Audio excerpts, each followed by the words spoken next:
Hi, my name is Chris from Chris at the Piano and from Music Academy Hub. Thank you for joining me. This is episode 2 of our series on the circle of fifths. After the last episode, we worked out that C major had no sharps and no flats, and that G major, which was 5 notes higher than C, had 1 sharp, F. And we left you with the question, which note are we starting with the first scale in episode 2? Well, it would be the 5th note of G major.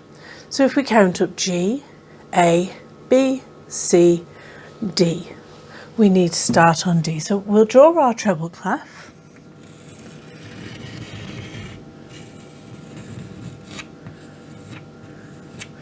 Trying to press a little bit harder with the chalk this time, so I hope you can see the notes clearly. We'll start with D, E, F, G, A, B,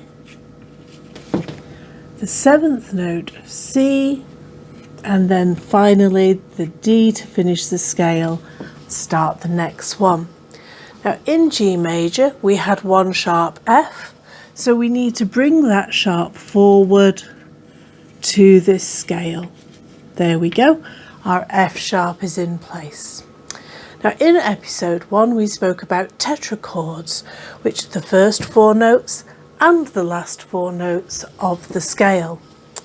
The tetrachord that starts D major, D, E, F sharp, G, is the tetrachord that ended the previous scale of G major. That's why we have the F sharp carried forward. The second tetrachord is the one that we need to look at first. So A to B should be a tone. If we look on the keyboard, A to B is a tone because there is the B flat in the middle. B to C should be a tone. B to C, there's no note in the middle here, so that is a semitone. So we need to look at this interval. And the interval of C to D should be a semitone. But when we look at the keyboard, we can see there's a note in the middle, so that's a tone. We're going to have to adjust that too. So to adjust both these intervals, we need to look at the note that's common to both intervals, which is the C. Now, if we raise the C to a C sharp, the B to the C sharp becomes a tone because the C is in the middle. And the C sharp to D becomes a semitone because there is no note in the middle. So we can safely say that by adding that C sharp, we've made this top tetrachord correct. Our semitones between 7 and 8, oops, that was terrible, are now in position. We already have the semitone here between notes 3 and 4 because that was 7 and 8 on the previous scale. Now between the 2 tetrachords, the G to the A should be a tone. So let's just check that. G to A, well the G sharp or the A flat is in the middle, so that's definitely a tone. On the last video we put forward the suggestion that the new sharp is on the 7th note of the scale, and we can see here that it is. So if we write that down, the new sharp for this scale is on the 7th note. We can check that on the next scale.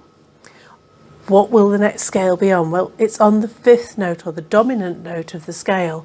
So if D is the tonic, 1, 2, 3, 4, 5, A is the dominant. Let's draw the treble clef on the next line.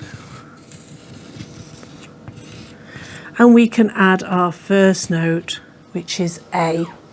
Now in a scale there is 1 of every note, and then the first note is repeated at the end. So A, B, C, D, E, F, G, and a little ledger line for A because we've run out of lines. We draw a first line there and the A is in place.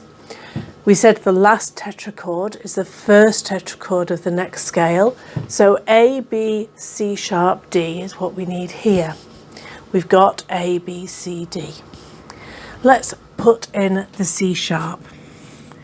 So that now makes this tetrachord correct with the semitone bracket to mark the semitones. We still need to add the F sharp, which is from G major, the first one we looked at. So we'll put the F sharp in there.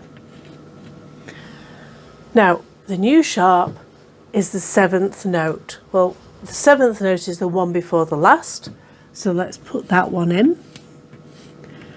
And now we'll check our last tetrachord and see if it's correct. E to F sharp should be a tone. So if we look on the keyboard, E to F sharp, there is F in the middle, so that's a tone. F sharp to G sharp should be a tone. Well, F sharp on the keyboard to G sharp has G in the middle, so that is definitely a tone. And G sharp to A should be a semitone with no notes in the middle. Well, G sharp to A, definitely no note there, and that is therefore a semitone. So we can say that the new sharp is the seventh note of the scale, and we'll look at that next time. So the fifth note of the scale is the starting note for the next scale, and then the seventh note is the new sharp, but we need to remember to include all the sharps that came before. Now let's add those to our circle. First off, we'll add a D major. We carry forward the F sharp, and then we add the sharp from the seventh note, well D, the letter before D is C, so we'll add the C sharp. Then 5 onto D brings us to A major, which was the dominant of D. We carry the F sharp forward, bring the C sharp forward, and add the seventh note of A, which is the letter name before A in the musical alphabet. That's a G sharp, and that makes our key signature correct. Now on the website, the details are in the description below. You can find a link to the worksheets for episode 2, which go through everything we've spoken about here. There are some comprehension questions on page 2 to ensure that you understand it. Then we write out the scale of D major in the treble, bass, alto and tenor clef, and the A major scale in treble, bass, alto and tenor. If you have problems with the alto and tenor clef, there will be a video made after this series discussing how notes move in those clefs. Now, finally, a question before episode 3.